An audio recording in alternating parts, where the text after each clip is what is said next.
Shalom saudara yang dikasihi Tuhan Yesus Kristus. Selamat pagi, selamat hari Minggu. Selamat berjumpa dalam renungan pada pagi hari ini. Saya mengucapkan salam sejahtera buat saudara semua dimanapun saudara berada. Damai dan sukacita oleh Roh Kudus melimpah senantiasa dalam hati dan kehidupan saudara semua. Sebelum kita mendengarkan renungan firman Tuhan, mari sama-sama kita berdoa.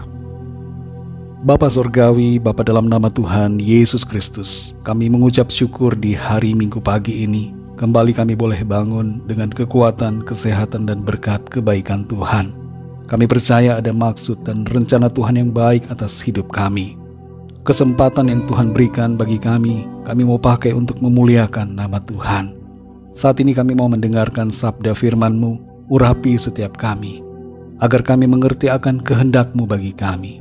Terima kasih Tuhan, dalam nama Tuhan Yesus kami berdoa. Haleluya, amin. Saudara dikasih Tuhan, pembacaan Alkitab kita pada saat ini terdapat dalam surat Roma pasal yang ke-9. Saudara dapat membacanya secara pribadi setelah mendengarkan renungan ini. Saya akan membaca Roma 9 ayat 1-4. Tertulis demikian. Aku mengatakan kebenaran dalam Kristus, aku tidak berdusta. Suara hatiku turut bersaksi dalam Roh Kudus, bahwa aku sangat berduka cita dan selalu bersedih hati. Bahkan aku mau terkutuk dan terpisah dari Kristus demi saudara-saudaraku, kaum sebangsaku secara jasmani. Sebab mereka adalah orang Israel, mereka telah diangkat menjadi anak, dan mereka telah menerima kemuliaan, dan perjanjian-perjanjian, dan hukum Taurat, dan ibadah, dan janji-janji. Saudara yang dikasihi Tuhan, populasi negara Israel saat ini adalah 9,2 juta penduduk. 74,3% beragama Yahudi, 17,8% beragama Islam, dan hanya 1,9% yang beragama Kristen. Sisanya yaitu 1,6% beragama Druze, dan 4,4% beragama lain-lain. Dari persentase ini kita dapat mengerti bahwa hanya sedikit orang yang percaya kepada Tuhan Yesus Kristus di sana. Banyak dari kita yang seringkali mengira bahwa Israel itu mayoritas Kristen, padahal kenyataannya tidak. Dalam ayat-ayat yang baru kita baca dan dengar, Rasul Paulus mengungkapkan suatu kondisi hatinya yang sangat bersedih. Kesedihan Rasul Paulus merupakan suatu kesedihan yang mendalam, sebagaimana yang dialami juga oleh Nabi Yeremia ketika melihat mereka tidak mau percaya dan pada akhirnya mengalami penghukuman. Rasul Paulus memiliki belas kasihan yang begitu besar atas bangsanya sendiri, yang secara lahiriah adalah umat pilihan dan umat perjanjian. Tapi pada kenyataannya mereka telah menolak pilihan dan perjanjian Allah dengan cara memberontak dan tidak mau percaya kepada Tuhan Yesus Kristus, yang adalah Mesias dan Allah yang harus dipuji. Kesedihan atas sikap bangsa Israel juga pernah ditunjukkan oleh Tuhan Yesus sendiri. Dan itu tertulis dalam Matius 23 ayat 37. Pada saat itu Tuhan Yesus memandang ke arah Yerusalem dan bersedih hati karena kebebalan mereka.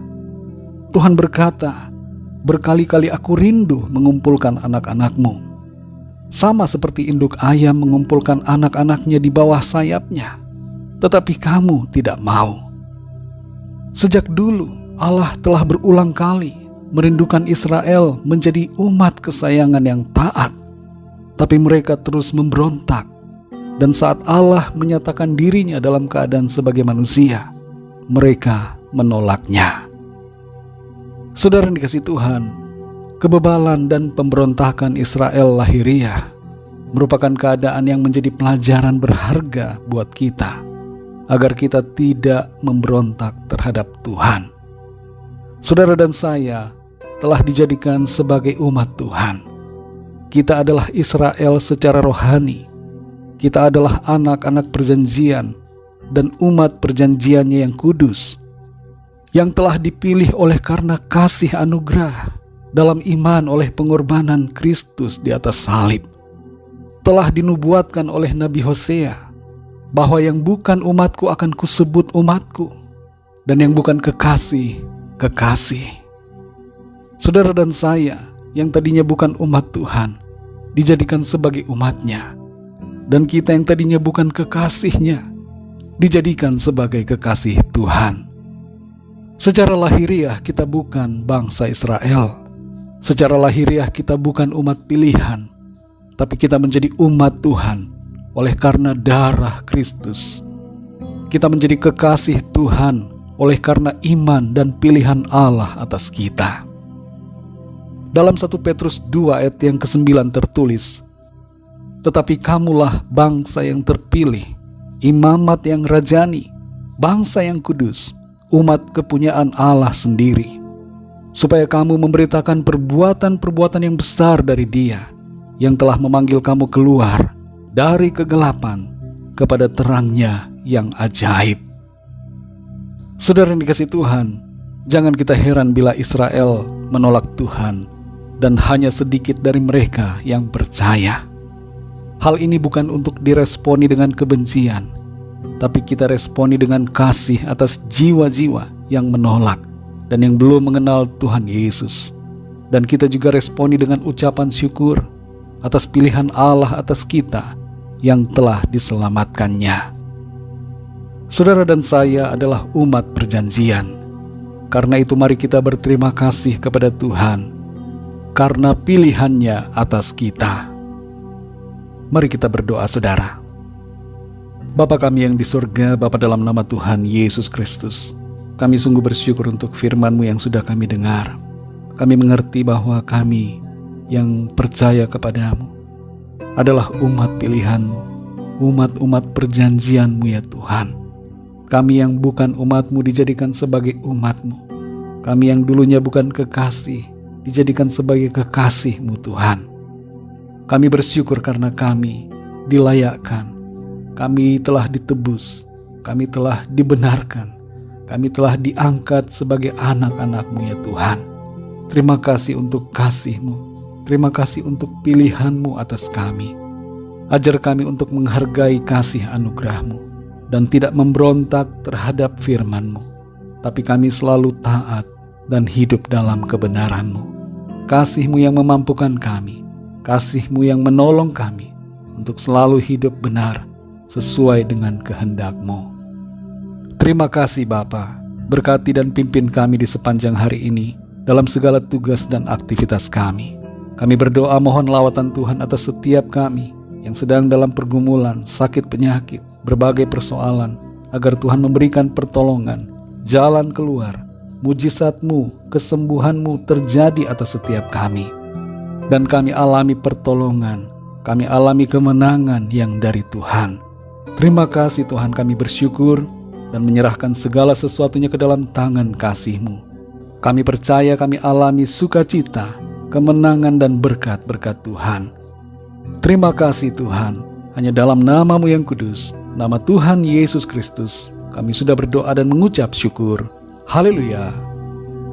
Mari sama-sama kita berdoa doa Bapa kami. Bapa kami yang di surga, dikuduskanlah nama-Mu, datanglah kerajaan-Mu, jadilah kehendak-Mu di bumi seperti di surga. Berikanlah kami pada hari ini makanan kami yang secukupnya, dan ampunilah kami akan kesalahan kami, seperti kami pun mengampuni orang yang bersalah kepada kami. Dan janganlah membawa kami ke dalam pencobaan, tetapi lepaskanlah kami daripada yang jahat, karena Engkaulah yang mempunyai kerajaan dan kuasa dan kemuliaan sampai selama-lamanya. Amin. Terimalah berkat Tuhan. Tuhan memberkati engkau dan melindungi engkau. Tuhan menyinari engkau dengan wajah-Nya dan memberikan kasih karunia. Tuhan menghadapkan wajah-Nya kepadamu dan memberikan damai sejahtera. Berkat anugerah dari Bapa Surgawi, cinta kasih karunia dari Tuhan Yesus Kristus, dalam persekutuan dan penghiburan Roh Kudus, menyertai kita semua sekarang ini dan sampai selama-lamanya. Dalam berkat nama Tuhan Yesus Kristus. Haleluya. Amin.